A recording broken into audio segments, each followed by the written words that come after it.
Hey, what's going on, everybody? This is Daniel Landsman, and this is day 47 of 50 days of data.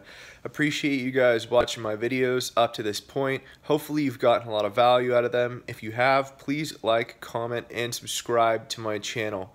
I really appreciate it. Today, we are going to be speaking about the evolution of data collection.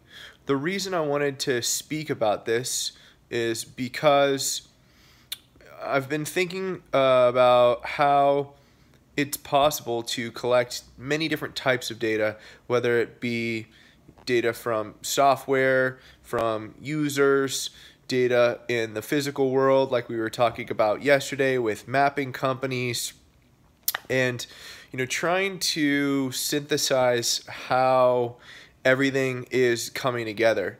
So one thought that did pop into my mind and kind of move to the forefront is, there's people like George Lucas who made Star Wars, and when he made Star Wars, I watched an interview a long time ago with him, and he basically was saying that he didn't have the proper technology in order to make Star Wars the way that he actually wanted to make Star Wars when the first, episodes came out. I think it was back in the 80s or something like that. Anyway, the reason that I'm bringing this up is because it takes a lot longer to actually deploy software or hardware or whatever it is that people are trying to do than a lot of people anticipate. Most of the time you'll see stuff that will come out, everybody will get all excited about it, and then there will be a lag time, before it actually starts to generate real value. You see this with the Gartner hype curve that I mentioned yesterday, but things like smart dust, for instance.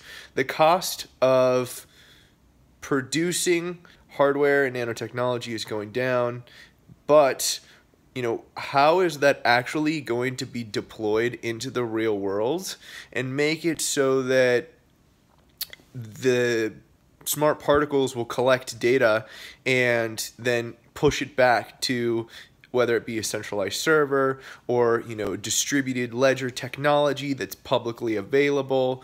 Like, what does that look like and how does it work?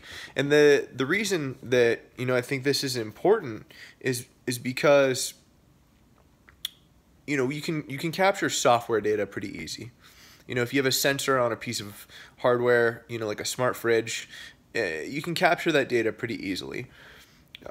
You now are seeing people use satellite imagery to capture other data, like I mentioned yesterday. But like, what else is there? Everything is going to be pushing off data. Like, the pillow that you sleep on is going to ingest your movements and record it, and the pillow company will take that data and maybe make a better pillow. Or somebody might capture that data and say, like, hey, this person isn't sleeping well, like, we should target them for some sleep medication.